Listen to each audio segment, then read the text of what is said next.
Boa noite a todos, que a paz do Cristo esteja em nossos corações.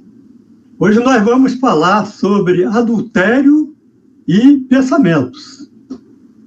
Nós lemos no Evangelho de Mateus, capítulo 5, versículos 27 a 30, as seguintes informações de nosso Senhor Jesus Cristo. Aprendeste que aos antigos fora dito: não cometerás adultério. Eu, porém, vos digo que todo aquele que olhar para uma mulher para a cobiçar, já cometeu adultério em seu coração com ela.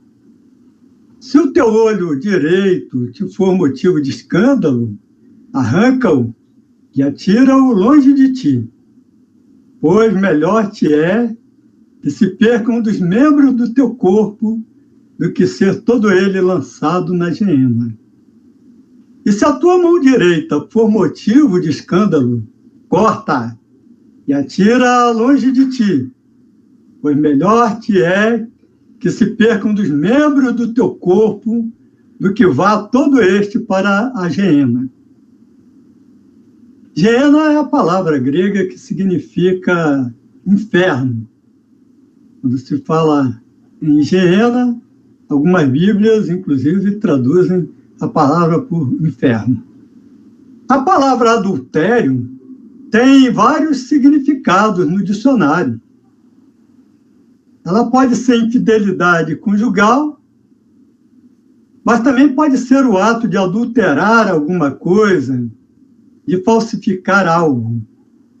Entre os hebreus, a infidelidade conjugal era punida com a pena de morte, por apedrejamento. Por isso, relata João, no capítulo 8 do Evangelho, que Jesus estava pela manhã no templo, atendendo o povo, quando alguns escribas e fariseus lhe trouxeram uma mulher apanhada em adultério. Então disseram que Moisés mandava apedrejar as adúlteras, e perguntaram a Jesus o que ele achava disso. Como Jesus nada respondesse e escrevia algo com os dedos na terra, eles insistiram e perguntaram. Então Jesus levantou-se e lhes disse: aquele dentre vós que estiver sem pecado, atire a primeira pedra. Quando ouviram isso, um a um dos fariseus foram se retirando, a começar pelos mais velhos. Então Jesus tornou a erguer-se e perguntou à mulher: mulher, onde estão aqueles que te acusaram? Ninguém a condenou? Ela então respondeu humildemente: ninguém, Senhor. E Jesus então lhe disse: eu também não te condeno, vai e não peques mais. Vejam que Jesus foi de extrema bondade para com aquela mulher, porque na época o adultério, e no caso aí era só a mulher que era a adúltera, ela era apedrejada. Era uma morte infame. Até porque nós, espíritas, sabemos que o espírito não tem sexo. O adultério não é só de um lado. Quando a mulher está adulterando, tem um homem ao seu lado também que está praticando o adultério. Então, essa condição de fraqueza humana, ela, graças a Deus, atualmente, ela passa a ser mais tolerada na humanidade, embora nós saibamos que em muitos povos isso ainda é considerado algo criminoso. Não é que nós estejamos aqui apoiando as atitudes de infidelidade, seja da mulher ou seja do homem. Entretanto, nós temos que convir que, dependendo da situação, o maior culpado é o homem. É o homem que muitas das vezes se aproveita da fraqueza da mulher e a leva a praticar aquilo que até, inclusive, muitas das vezes, em sã consciência, ela não deseja. Então, quando Jesus ouve da mulher, humildemente, que ninguém a condenara, porque aqueles fariseus e escribas que ali estavam sabiam perfeitamente que as atitudes deles não eram atitudes que se pudessem ser consideradas isentas de pecado. Eles sabiam que Jesus tinha poderes e sabiam perfeitamente que se qualquer um deles fosse atirar alguma pedra, essa pedra poderia se voltar contra si próprio. Jesus tinha esses poderes. E, no entanto, ele que é o puro, que é o Espírito que Deus nos concedeu como guia e modelo aqui na Terra, não a condenou. Perdoou-a. Como também todos aqueles fariseus estavam naquele momento sendo perdoados. Mas sob esta mesma condição que ele, por assim dizer, impôs à mulher. Eu também não te condeno. Vai-te e não peques mais. Ou seja, fraquezas qualquer um de nós pode ter. Em certa ocasião, o próprio, desculpem, Chico Xavier afirmou que o criminoso pode ser qualquer um de nós quando surpreendido uma fraqueza. É claro que com isso nós não estamos abonando a fraqueza de quem quer que seja, muito menos a nossa que estamos aqui falando, porque nós precisamos ser coerentes. Nós precisamos ser verdadeiros. Nós precisamos esforçar-nos para nos mantermos fiéis à palavra, não somente procurando vigiar os nossos pensamentos e as nossas atitudes, os nossos atos. Principalmente os que nos consideramos cristãos espíritas, precisamos ser leais àquilo que Jesus nos recomenda. Quando nós incorrermos em algum erro, é preciso que nós reflitamos. Onde foi que eu errei? O que eu preciso fazer para não cometer mais determinado erro? Eu fui indelicado com a esposa? Cabe-me ir lá pedir-lhe perdão. Mas não é esse pedido de perdão como aquele que Jesus recomendou a Pedro que fosse perdoado 70 vezes 7 vezes. É aquele perdão em que nós, sem ao menos prometer, passamos para nós próprios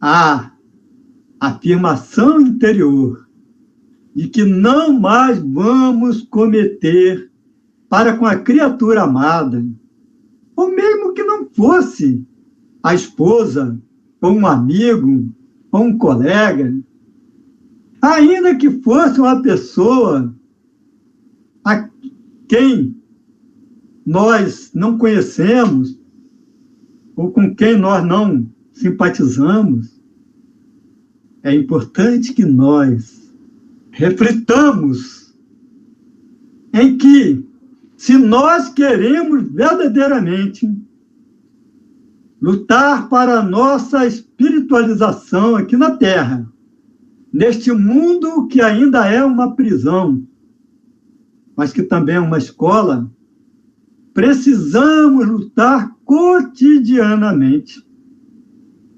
contra as nossas tendências negativas, principalmente respeitando a nossa crença, não atacando ninguém, perdoando aqueles que nos ofendem e procurando não incorrer no erro de repetir os mesmos inconvenientes, as mesmas faltas para com o nosso próximo.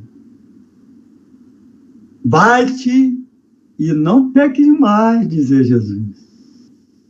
Então, nós encontramos nesta obra Elucidações Evangélicas, de Antônio Luiz Saião, comentário maravilhoso sobre esta passagem, em que ele nos diz que, como a verdadeira pureza não está apenas nos atos, mas também no pensamento, Jesus condena o erro moral, até mesmo em pensamento. Essa é a verdadeira pureza.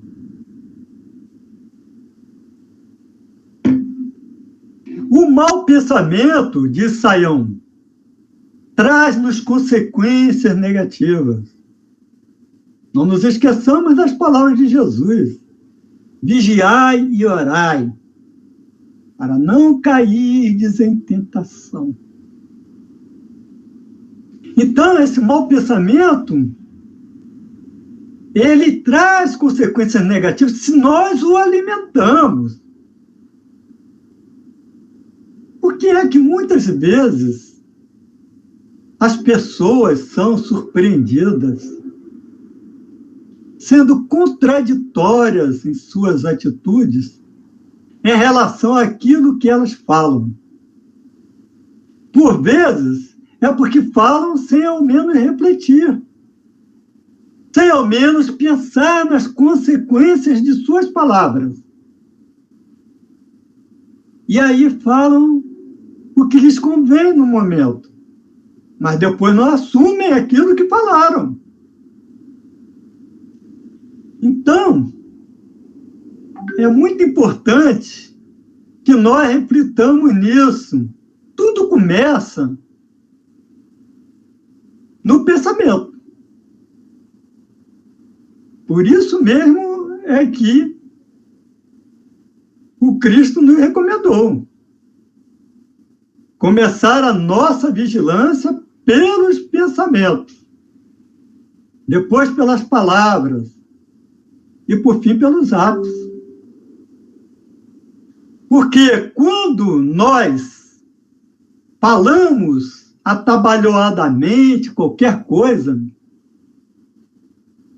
as pessoas que nos observam vão nos avaliar a conduta. Elas vão dizer, mas o Jorge não disse que é importante vigiar os pensamentos para não falar besteira? Como é que ele está falando agora? Isso não significa que o Jorge sempre tenha falado coisas boas. Às vezes o Jorge foi até duro na defesa dos seus princípios, mas é importante também que nós tenhamos para com o nosso próximo, e à medida que nós vamos envelhecendo, percebemos isso, a compaixão. Que nós nos coloquemos no lugar do nosso próximo ou da nossa próxima, da nossa alma irmã, como costumamos dizer nas nossas crônicas. Porque todos somos almas. Já que hoje em dia tem essa história do ele, ela, o irmão, a irmã, a alma irmã, né? A alma irmã que nos ouve, esteja ela encarnada num corpo masculino ou feminino, né? Todos somos almas. Agora, todos como almas temos livre-arbítrio. E se temos livre-arbítrio, tudo o que falamos, que retrata o nosso modo de pensar, trará suas consequências. Por isso Jesus disse, não cai uma folha de uma árvore que Deus não perceba. Até os fios das vossas cabeças, meus já até caíram. Estão contados. Então, almas amigas, queridas irmãs, nós temos que refletir bastante nesta passagem, porque o mau pensamento traz-nos consequências negativas. Conforme dissemos, tudo começa ali. E ele é o resultado de nossa imperfeição espiritual, diz Sayão.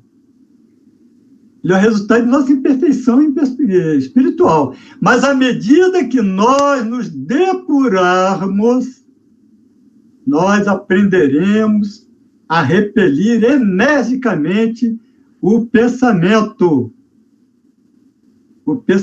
ruim. Os bons iremos alimentar, logicamente. E é isso que nos torna mais fortes e resistentes ao mal.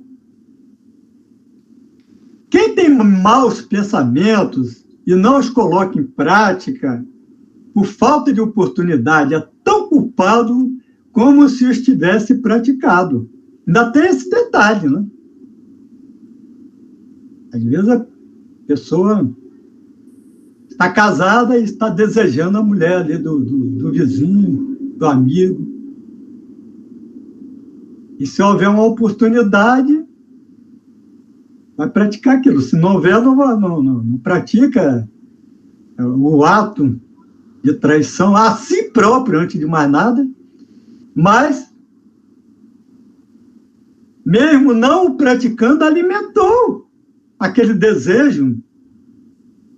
E quando vê a irmã, ou ao contrário, a irmã o vê e o deseja, já está, segundo Jesus, praticando o mal.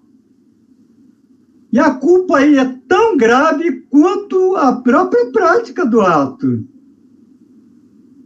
Daí a importância de nós nos vigiarmos. E, principalmente, orarmos. Devemos estar em constante sintonia com Deus. A inteligência suprema, a causa primeira de todas as coisas. Esse Deus que está em todo o universo, no macrocosmo, mas também no microcosmo, que habita cada célula do nosso organismo e que reside dentro de nós, conforme Jesus Cristo nos afiançou. Então, ele, Deus que é justo, leva em conta a responsabilidade de cada um, não só pelo que faz, como também pelo que pensa. Isso é muito importante para a nossa reflexão.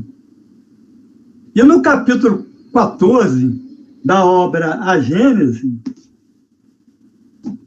a obra maravilhosa, a quinta obra da codificação de Kardec, Allan Kardec, quando trata das propriedades dos fluidos, ele nos explica que o estudo das propriedades dos fluidos, atualmente chamado pela ciência de energia, é fundamental.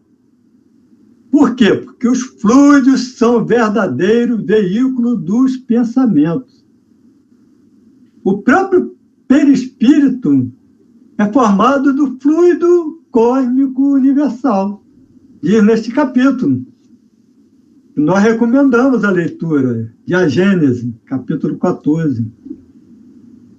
Então, os pensamentos podem ser modificados pelas qualidades mas também boas dos nossos fluidos, que os fazem vibrar. Ou seja, os fluidos vão fazer, os pensamentos, desculpem, melhor dizendo, vão fazer vibrar esses fluidos, modificando-os pela pureza ou impureza dos nossos sentimentos. É fundamental que nós entendamos isto. Então, as palavras de Jesus, diz Antônio Luiz Saião, elas são simbólicas desses versículos quanto à questão do adultério. Nós devemos procurar-lhes o verdadeiro sentido. Elas têm, primeiramente, uma acepção de ordem geral. Ordem geral, ou seja, adultério não é só traição ao sentimento, à conjunção carnal com alguém. O adultério, ele pode se dar também em diversos tipos de crimes que nós praticamos. Quando nós, principalmente aqueles que pregam, traem as suas palavras com os seus atos. Quando nós lesamos um irmão, quando nós nos indispomos com os nossos vizinhos, quando nós, por qualquer motivo insignificante no trânsito, manifestamos a nossa impaciência com buzina. Ainda bem que aqui em Brasília quase não se buzina, raramente alguém buzina aqui, porque isso aqui já se tornou uma tradição. Mas tudo isso é traição a nós próprios. Aquilo que nós estamos buscando alcançar, que é a perfeição espiritual. Estamos na Terra por um breve período. Nós aqui estamos passando por um período de aprendizado. Embora também a própria encarnação possa ser comparada com um presídio. Estamos presos ao corpo, com as suas limitações e com as suas imperfeições. Por isso, quando Jesus diz: se o teu olho direito te for motivo de escândalo, arranca-o e atira-o longe de ti, pois melhor te é que se perca um dos membros do teu corpo do que ser todo ele lançado na geena. E se a tua mão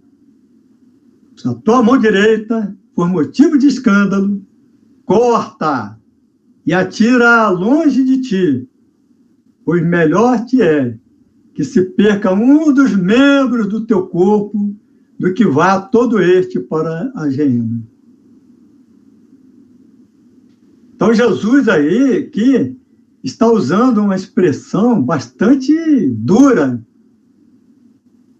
E o nosso irmão Sayão, na obra que eu citei, ele diz que, quanto ao dizer que devem ser arrancados o olho e arrancado o olho e cortada a mão, que se tornem causa de escândalo, bem se vê que também nesse ponto usou Jesus de uma linguagem figurada, composta de imagens materiais, como convinha aos espíritos daquela época. Falando a criaturas materiais, só por meio de tais imagens, podia impressioná-las fortemente. É claro que Jesus não estava mandando que ninguém decepasse sua mão ou arrancasse seu olho.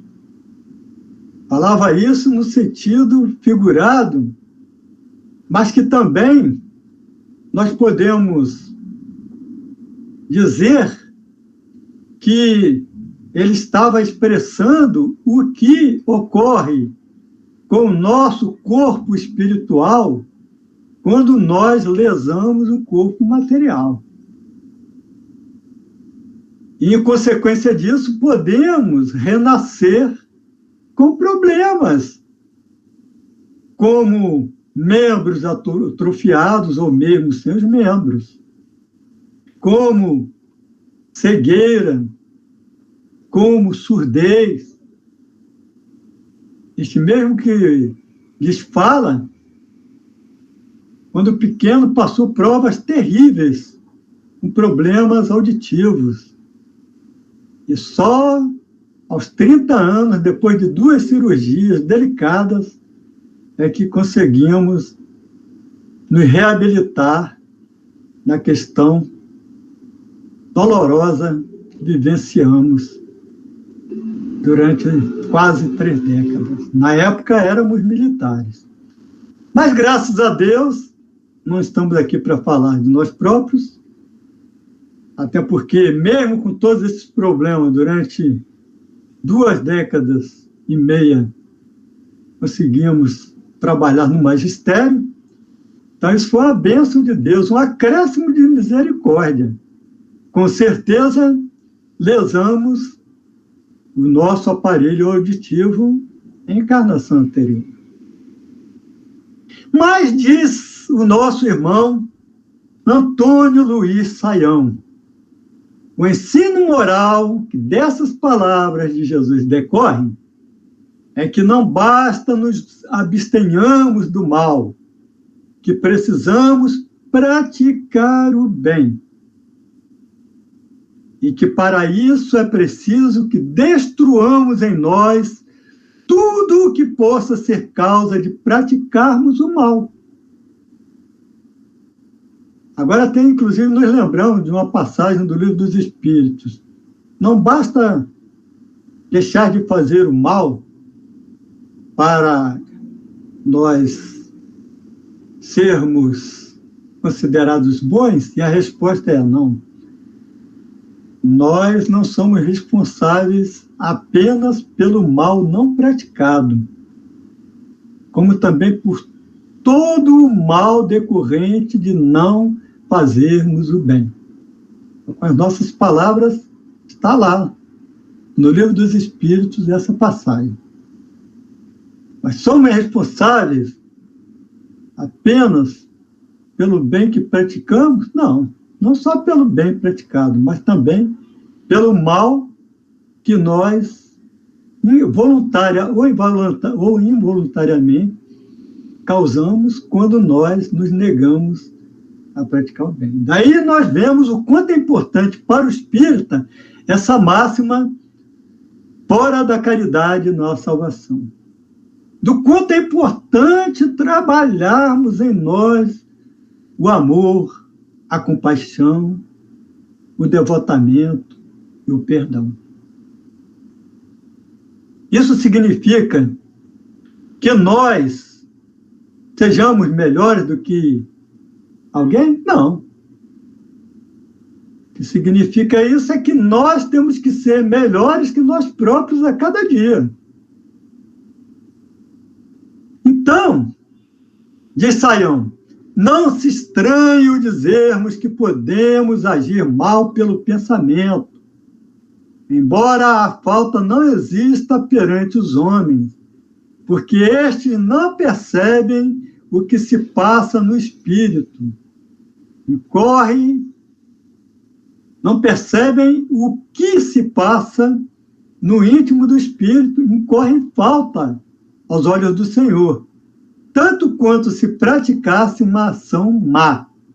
Aquele que formula um mau pensamento, porque o Senhor que lê o íntimo dos seres, vê a mácula que na alma produz um pensamento mau, e toda mácula significa que a criatura se afastou do seu Senhor. Almas queridas, é importante que nós reflitamos bastante nisso.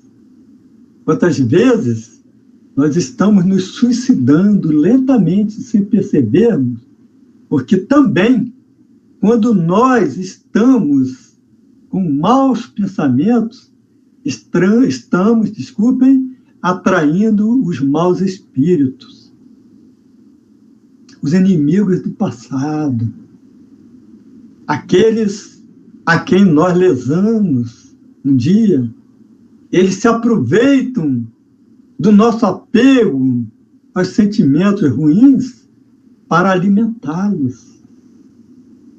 Daí a pessoa será arrastada aos vícios, como o alcoolismo, as drogas e mesmo as paixões carnais, degradantes.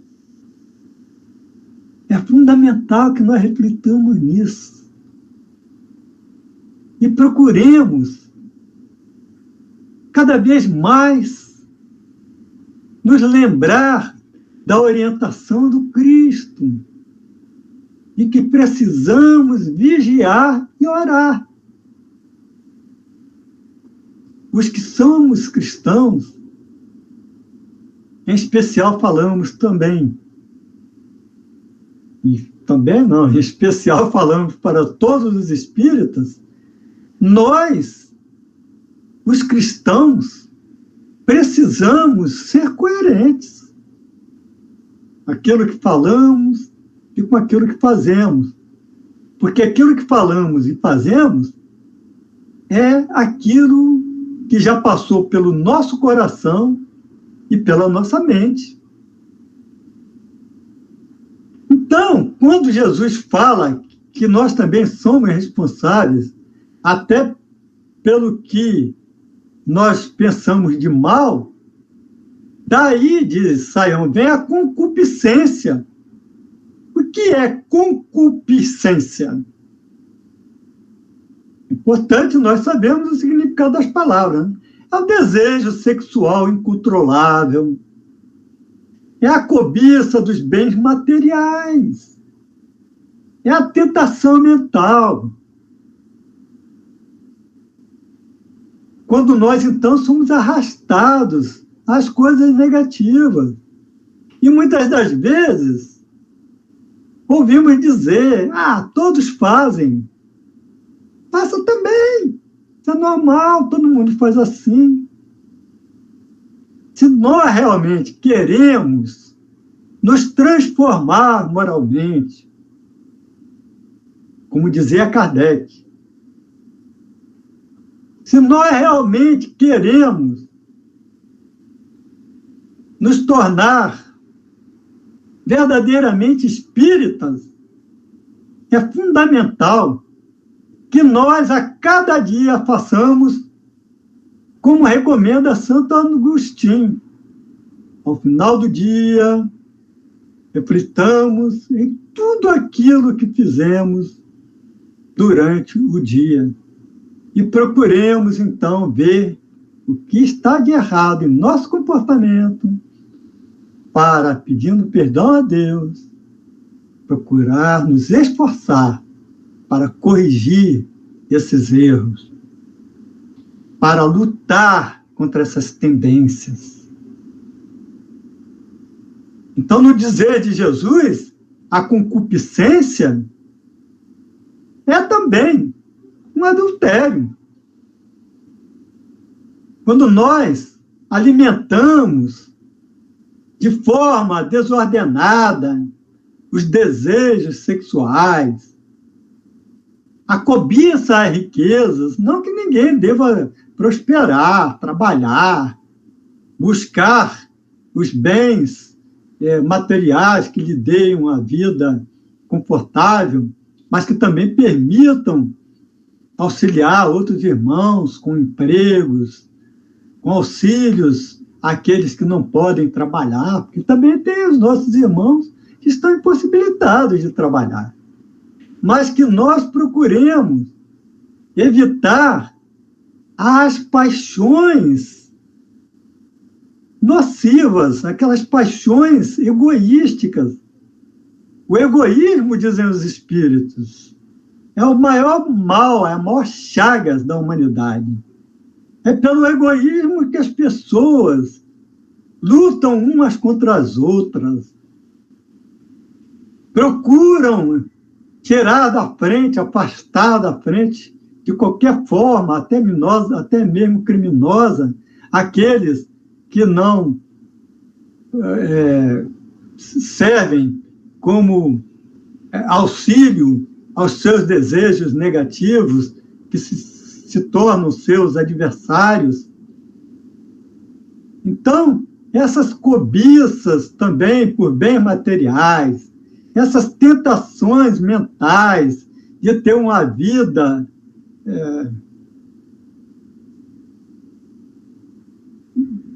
que muitos ainda não têm, isso aí precisa, e quando falamos muitos ainda não têm, em que nós nos referimos a esta vida em que o supérfluo seja tido por nós como algo necessário. Precisamos lutar contra essas tendências negativas nossas, de apego, que começa justamente pela concupiscência, ou seja, pelos maus pensamentos.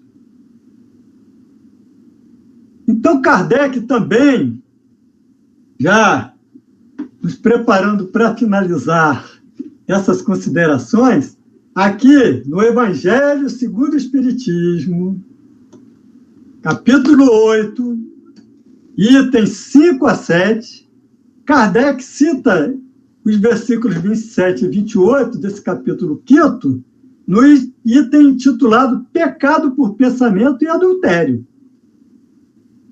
E aí ele cita aquela frase inicial, né, de Mateus 5, 27 e 28, não cometereis adultério, eu, porém, vos digo que aquele que houver olhado uma mulher com mau desejo para com ela, já em seu coração cometeu adultério.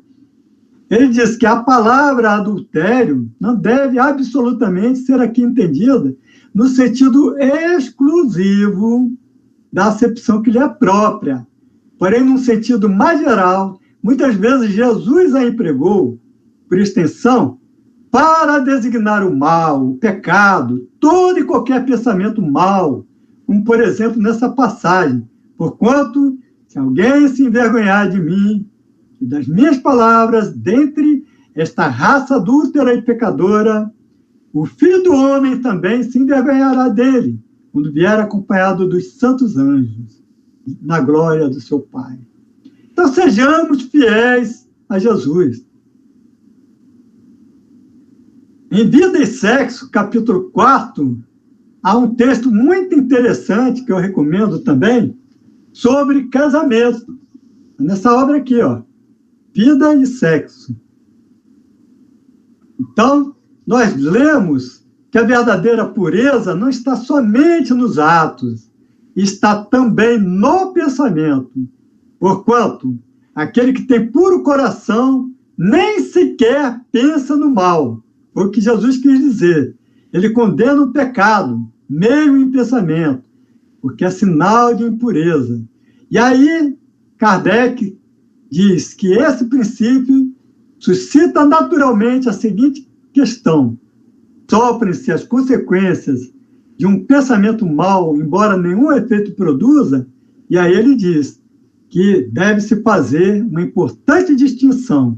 À medida que avança na vida espiritual, a alma que enveredou pelo mau caminho se esclarece e despoja-se pouco a pouco de suas imperfeições, em virtude da boa vontade, pelo uso do seu livre-arbítrio. E para finalizar, aquele que, ao contrário, ou melhor dizendo, é indício de esforço por apagar uma mancha aquele que não ceder a um mau pensamento, aquele que apresentar a oportunidade de não satisfazer o mau desejo. Mas aquele que, ao contrário, não tomou boas resoluções, procura ocasião de praticar o mau ato. Por isso que ele está pecando até por pensamento. É tão culpado, portanto, como se cometesse o ato negativo. E aí, em resumo, naquele que nem sequer concebe a ideia do mal, já há progresso realizado. Naquele em que essa ideia a acolhe, mas que a repele, há progresso em vias de realizar-se. E naquele, finalmente, que pensa no mal, e nesse pensamento se compraz, o mal ainda está na plenitude da sua força. Num trabalho está feito, no outro está por fazer-se. Deus, que é justo, diz Kardec, leva em conta todas essas gradações na responsabilidade dos atos e do pensamento de todos nós. Paz e bem.